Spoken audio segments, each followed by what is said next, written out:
The Etruscan Mystery, DNA and the Rise of Italy. In 2021, a team of researchers from the Max Planck Institute for Evolutionary Anthropology published the results of an ancient DNA study that ended a debate that had been running for 2,500 years.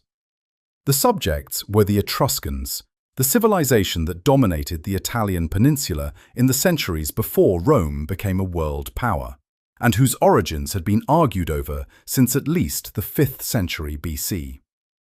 The study analyzed genetic material from 82 individuals from Tuscany and Lazio, spanning a period from the Neolithic through the early medieval era. The results were published in the journal Science Advances in September 2021. And what they showed was simultaneously surprising and clarifying, demolishing the most popular ancient theory about Etruscan origins, while opening a new set of questions about why the genetic evidence and the linguistic evidence point in such different directions. The Etruscans flourished in the region we now call Tuscany, a name that derives directly from theirs, between approximately the 8th and 1st centuries BC. At their height, they controlled a federation of independent city-states across central Italy, from the Po Valley in the north to Campania in the south. They were wealthy, they were sophisticated, they were skilled metalworkers, engineers, traders, and artists. And they spoke a language that was completely unlike anything else in the ancient Mediterranean world. This last point generated the controversy. The Greek historian Herodotus, writing in the 5th century BC, proposed that the Etruscans had migrated to Italy from Lydia, the region of western Turkey. A later Greek historian, Dionysius of Halicarnassus, disagreed and argued that the Etruscans were indigenous to Italy, a people who had always been where they were found. Both theories had been argued, evidenced, and counter-evidenced for over 2,000 years, with neither side able to claim definitive victory. The DNA was about to settle the argument. The Etruscans, it turned out, were neither the distant migrants Herodotus imagined, nor the simple autochthonous population that Dionysius described. They were the product of the same complex layering of prehistoric migrations that shaped every ancient Italian population. But it would also introduce a new puzzle that scholars are still working to resolve. The scale of the Etruscan contribution to early Italian civilization is difficult to overstate. The Romans themselves acknowledged it, with a notable lack of the cultural condescension they typically showed toward conquered peoples. Roman religious practice, Roman engineering, Roman alphabet, and significant elements of Roman artistic tradition all trace directly to Etruscan antecedents. Understanding who the Etruscans were, where they came from genetically, was therefore not merely an academic exercise in ancient history. It was a question about the biological foundations of one of the most influential civilizations in Western history. The most dramatic physical legacy of Etruscan civilization is not the living cities they built, most of which were later rebuilt by the Romans, but the cities they built for their dead. The Etruscan necropolis at Cerveteri, located about 45 kilometers northwest of Rome, is one of the largest and best preserved burial complexes in the ancient Mediterranean world. It was designated a UNESCO World Heritage Site in 2004, jointly with the necropolis at Tarquinia, and the scale of it is difficult to convey from description alone. Hundreds of burial mounds, called tumuli, rising from the ground like low hills, each containing underground chambers cut from the volcanic tufa rock and designed to replicate the layout and furnishings of a domestic house. The Etruscans believed in an afterlife organized around the same pleasures they had enjoyed in life. Their tomb chambers were decorated with vivid paintings of banqueting, music, dancing, athletic competition, and erotic scenes. The dead were furnished with their finest pottery, jewelry, weapons, and household objects.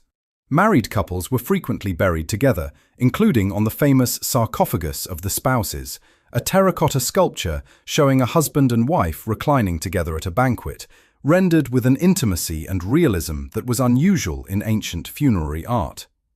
This attitude toward death, as a continuation of the pleasures of life rather than a gloomy transition to an underworld of punishment, was distinctive enough that Greek and Roman writers commented on it with a combination of admiration and unease. The skeletal remains inside these elaborate tomb chambers became the primary source material for the 2021 DNA study.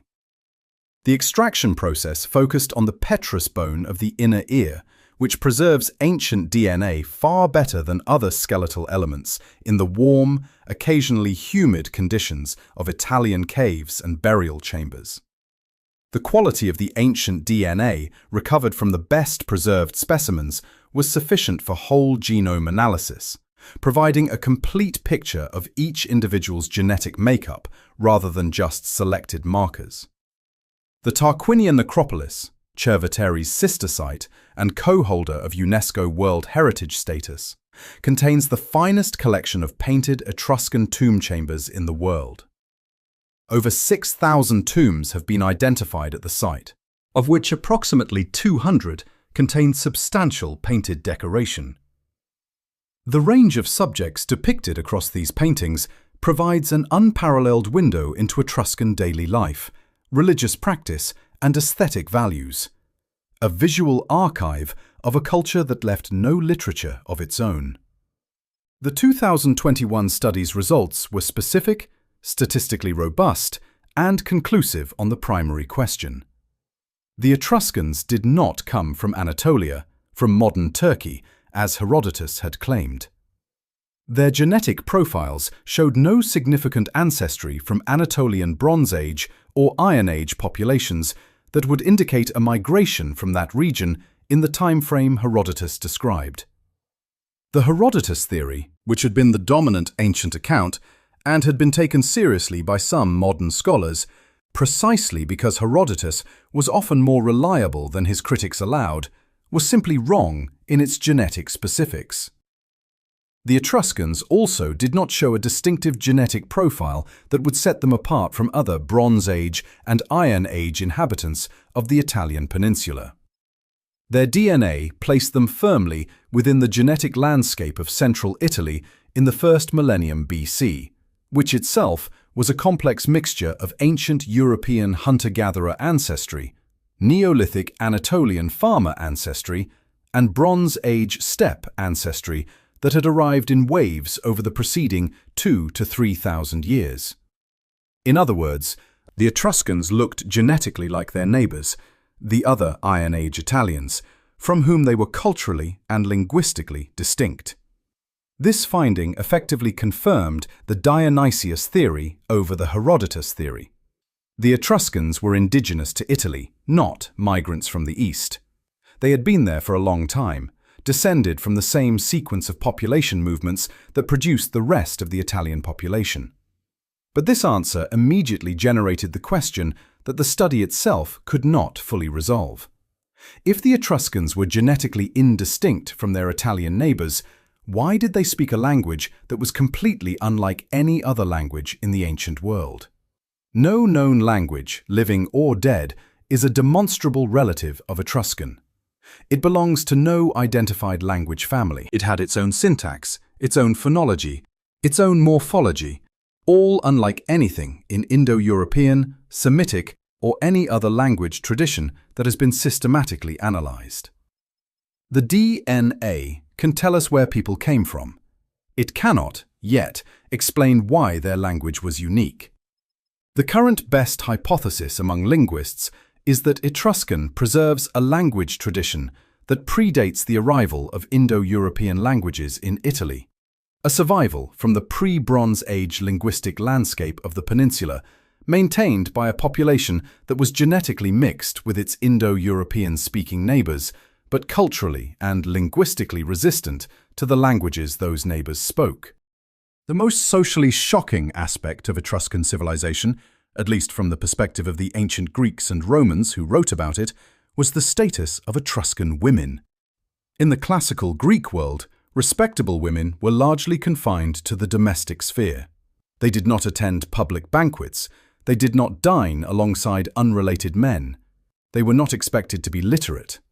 Their names were derived from their fathers and then their husbands' names, with no independent identity. The status of women in early Rome was similarly circumscribed. Women had no voting rights, limited property rights, and were legally under the authority of their closest male relative throughout their lives. Etruscan women were different. The evidence comes from multiple sources that all point in the same direction. The tomb paintings show women at banquets, reclining on couches alongside men, not seated separately as Greek women would have been.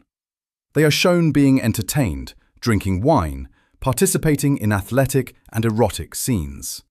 The tomb inscriptions identify women by their own names, including their family of origin, in a naming system that gave them a distinct legal identity independent of their husbands.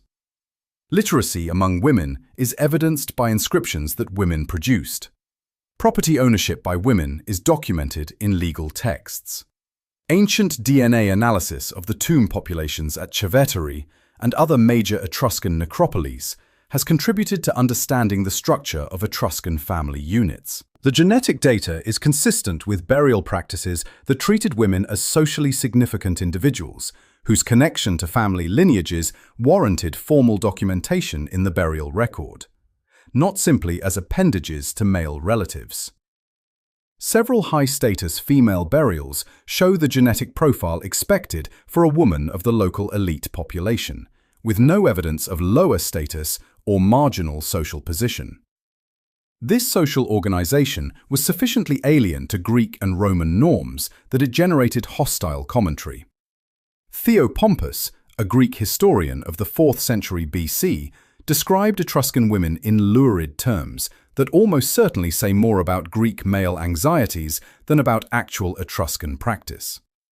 The DNA evidence, combined with the archaeological record, supports a picture of a society in which gender roles were organized along lines that were genuinely more egalitarian than anything the Greeks or early Romans would have recognized as normal. The naming system that gave Etruscan women independent legal identity also makes the tomb inscriptions unusually informative from a genealogical perspective. If Etruscan women's freedom made Greek observers uncomfortable, Etruscan religion made them fascinated. And, after the Roman conquest, deeply influential, since Rome adopted a substantial portion of the Etruscan religious toolkit wholesale. The Etruscan religious system was built around the concept of fate, the idea that the future was fixed and could be read by those with the proper knowledge. This reading of fate was accomplished through a practice called haruspicy, the examination of the entrails of sacrificed animals, particularly the liver, to identify patterns that corresponded to future events. The liver was understood as a map of the universe, with different regions corresponding to different deities and different domains of life. The most remarkable surviving artifact of this practice is the bronze liver of Piacenza, a sheep's liver cast in bronze dating to approximately 100 BC, with the surface divided into sections, each labelled with the name of an Etruscan deity. It was, in effect, a three-dimensional manual for haruspicy, a teaching tool for trainees in the art of liver divination. The inscriptions on it are in the Etruscan language, and because we can identify many of the deity names, even if we cannot fully translate the surrounding text, it has been one of the most useful documents for understanding the Etruscan religious landscape. The Romans did not merely tolerate haruspicy after their conquest of Etruscan territories, they institutionalized it. The haruspex became an official figure in Roman religious practice, consulted before major military and political decisions, and the Etruscan families who specialized in this knowledge were brought to Rome and maintained as a professional hereditary class.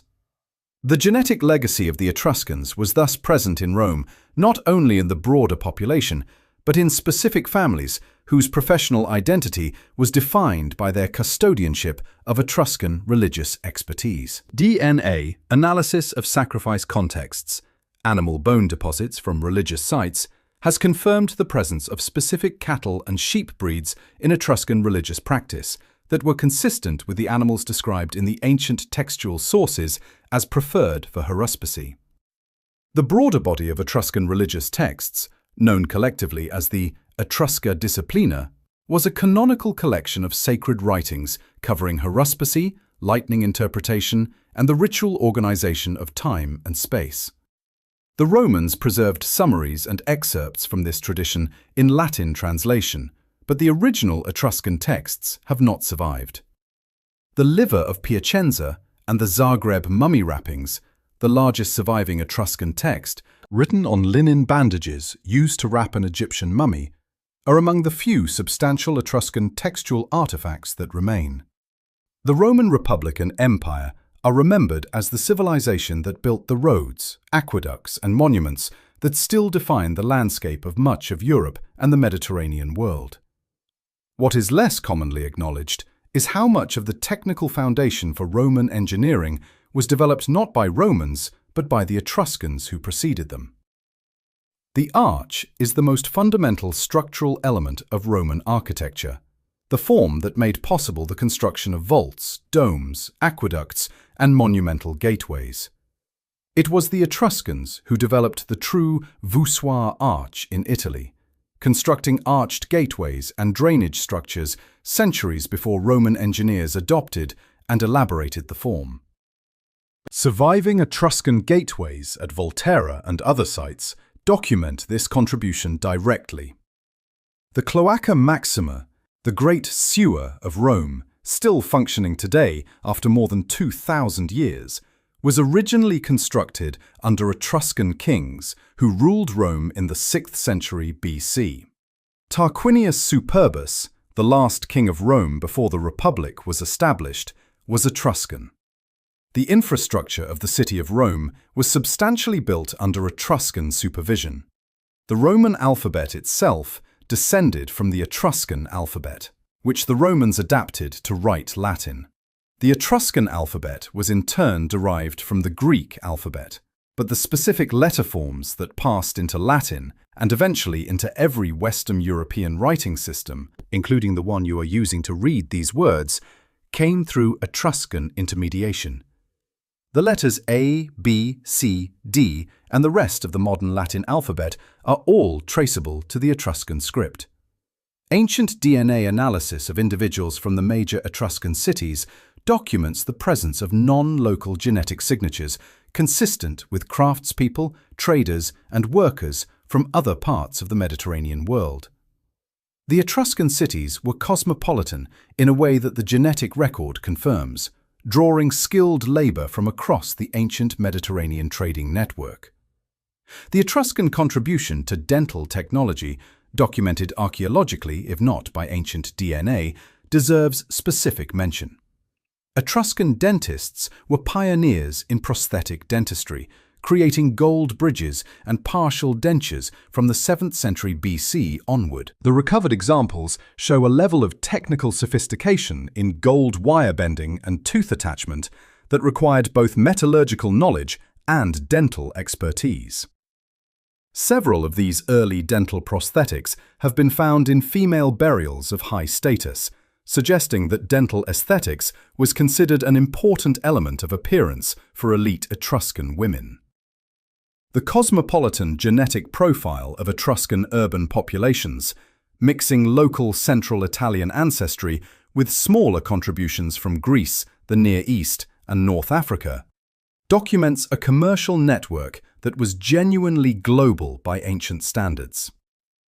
The decline of Etruscan political power was not a single dramatic event, but a long process of incremental absorption that stretched over several centuries, from roughly the 4th century BC to the early 1st century BC, when the last distinctly Etruscan cities were fully incorporated into the Roman administrative system. The process began with military defeats. The Roman siege of Veii, the most powerful Etruscan city in southern Etruria, located only about 15 kilometers north of Rome, lasted, according to Roman sources, approximately 10 years before the city fell around 396 BC. The Roman general Camillus is credited with the victory, which gave Rome control of the most strategically important Etruscan territory. The population of Veii was enslaved or dispersed. The city's territory was incorporated into the Roman state. Ancient DNA from battlefield contexts associated with the Veii period conflicts is limited. The conditions of military burial are less favorable for DNA preservation than the elaborate Etruscan tomb chambers. But isotope analysis of skeletal remains from the period documents the movement of individuals between Etruscan and Roman contexts, consistent with the kind of population mixing that occurs in conquest and settlement scenarios. The Etruscan warrior aristocracy did not simply vanish. Many Etruscan noble families were incorporated into the Roman senatorial class, bringing with them their Etruscan names, their religious expertise, and their aesthetic traditions. The process of Roman absorption was as much cultural assimilation as military conquest, a deliberate strategy of incorporating the Etruscan elite into the Roman system rather than eliminating them. Several Roman families of the Republican and Imperial periods traced their ancestry to Etruscan origins with apparent pride rather than shame. The gens Caecilia, the Aelii Paeti, and several other prominent Roman clans had clear Etruscan name derivations. The Emperor Augustus's master builder and close friend Marcus Agrippa may have had partial Etruscan ancestry. The continuity of Etruscan elite families into the Roman ruling class is one of the clearest examples of how ancient Rome absorbed and incorporated the peoples it conquered, transforming them into Romans while preserving their family identities and professional knowledge. The last significant Etruscan political resistance came from Lars Porsena of Clusium, who, according to Roman tradition, briefly captured Rome around 508 BC after the expulsion of the last Etruscan king, Tarquinius Superbus. The Etruscan senatorial families who continued into the Roman period carried with them the specialized religious and technical knowledge of their culture, ensuring that the Etruscan intellectual tradition was not lost but absorbed into the Roman system that replaced it. The Etruscans were among the most enthusiastic wine producers and consumers in the ancient Mediterranean world, and the physical and genetic evidence for this cultural centrality of wine is substantial. Amphora deposits from Etruscan trading contexts, recovered from wreck sites across the western Mediterranean and from archaeological sites in southern France, Switzerland, and the Rhine Valley, document the distribution of Etruscan wine to markets as far north as the Celtic world. Chemical analysis of amphora residues has confirmed the presence of wine and of botanical additives, resins, herbs, and flavoring agents that were characteristic of Etruscan production techniques. The Etruscans did not just drink wine, they produced it commercially and exported it to a continent. The isotope analysis of Etruscan skeletal remains from different social strata documents the dietary differences between the elite and the ordinary population. High-status individuals show elevated levels of animal protein and the dietary signatures associated with rich food consumption, including the kinds of bone modifications associated with high-fat diets over many years. Lower status burials show a more grain-heavy diet with lower protein levels, the normal pattern of a pre-modern agricultural society with stratified food access. Ancient DNA from the 2021 study included analysis of genetic variants associated with lactase persistence, the ability to digest milk as an adult, and other dietary adaptation genes. The Etruscan population showed the pattern expected for Iron Age Italians. Lactase persistence variants were present, but not at the high frequencies seen in modern Northern European populations, consistent with a Mediterranean dietary pattern, where fermented dairy products were consumed, but fresh milk consumption by adults was less common. The Etruscan contribution to what we now call the Mediterranean diet, centered on wine, olive oil, legumes, grain, and modest but high-quality animal protein, is both cultural and, in a diffuse way, genetic. The agricultural practices and food cultures that the Etruscans helped establish in central Italy contributed to the culinary tradition that persists in Tuscany to this day. The Etruscan olive oil industry was as significant as their wine production. Chemical analysis of storage vessels from Etruscan sites confirms large-scale olive oil production and trade, and the agricultural terracing visible in the Tuscan landscape today preserves, in some areas, the basic structure of olive cultivation systems established in the Iron Age. The olive trees themselves, some of the oldest cultivated olive specimens in Italy, survive in Tuscany, are the living biological continuation of an agricultural tradition that the Etruscans helped establish over 2,000 years ago. The Etruscans were, by the consistent testimony of ancient sources and the physical evidence of their art, a people who placed exceptional value on the pleasures of life. This is not a modern romanticization. It is the picture that emerges from every form of evidence we have. The tomb paintings are the most direct source.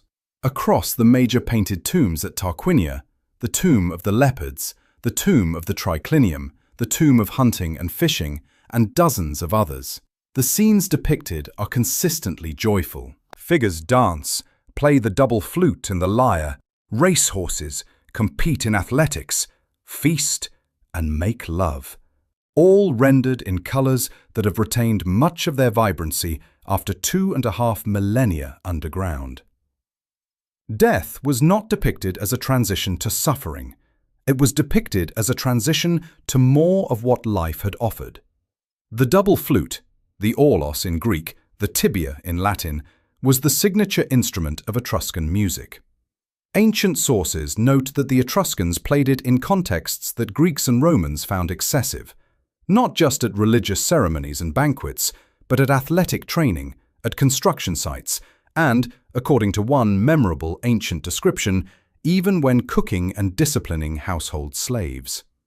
The music never stopped. The ancient sport of gladiatorial combat, one of the most distinctive features of Roman culture, appears to have originated in a precursor form in Etruscan funerary practice. Tomb paintings from the 6th and 5th centuries BC show armed combat in funerary contexts, interpreted by most scholars as ritual combat conducted at the tomb in honor of the deceased. The Romans adopted and massively elaborated this practice over the following centuries, transforming it from a funerary ritual into a public spectacle. But the genetic and archaeological lineage traces back to the Etruscan tradition. The genetic connection between Etruscan populations and their Greek trading partners is documented in the DNA data, with low but detectable levels of Aegean ancestry, consistent with the intense commercial and cultural contact between Etruria and the Greek colonies of southern Italy and Sicily. The game of Kottabos, an Etruscan-adopted drinking game in which players competed to flick the dregs of their wine cup at a target, is one of the more charming details that ancient sources preserve about Etruscan social life.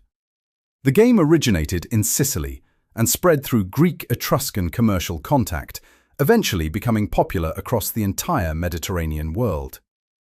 It appears in Etruscan tomb paintings and on Greek pottery, a small but vivid illustration of how cultural exchange worked across the ancient Mediterranean through the medium of shared pleasures.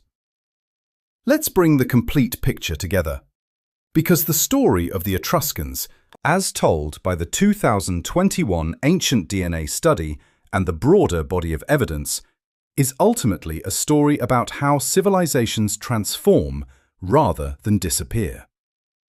The genetic data is clear. The Etruscans did not vanish from Italy when Rome absorbed their cities. They were not exterminated, not expelled, not replaced by an incoming population. The DNA profiles of individuals from Tuscany in the Roman imperial period show strong continuity with the Etruscan profiles that precede them. The transition from Etruscan to Roman in central Italy was, in genetic terms, a transition that barely registered. The people stayed, the culture changed around them. This means that the modern Tuscans, the people who live today in the region of Tuscany, who are internationally associated with the Renaissance, with the art of Florence, with the cuisine and wine and landscape of central Italy, carry in their genomes the biological inheritance of the Etruscans. The connection is not metaphorical, it is measurable. It is in the specific allele frequencies that the 2021 study identified as characteristic of the Etruscan population, and that appear at elevated frequencies in the modern Tuscan sample relative to other Italian populations. The Etruscan language is gone. It survived long enough to be partially recorded. We have over 10,000 Etruscan inscriptions, making it one of the better documented extinct languages of antiquity, but not long enough to be fully deciphered. The religious practices are gone. The city-states are gone, replaced first by Roman administrative units and then by the medieval communes that became the city-states of the Renaissance. But the genetic thread runs unbroken from the tomb paintings at Tarquinia, with their dancing figures and their double flute players and their reclining couples at the eternal banquet, to the population of modern Tuscany. Whatever the Etruscans were, whatever they built and believed and ate and sang, whatever made them the civilization that taught Rome how to build arches and read livers and write the alphabet, it did not disappear. It continued in the quieter but more durable medium of the genome, waiting for the science to read it. The 2021 study gave us that reading, and what it says is both simpler and more profound than 2,500 years of argument deserved. The Etruscans were always here. They still are. The ancient DNA of the Etruscans has now been read. The 2,500-year debate has been settled, not by a historian, a linguist, or a philosopher, but by a laboratory, a sequencer, and the patient chemistry of bone preserved in the dark of a Tuscan hillside. Herodotus was wrong. Dionysius was right. The Etruscans were always here. And so, in the most literal biological sense, they still are.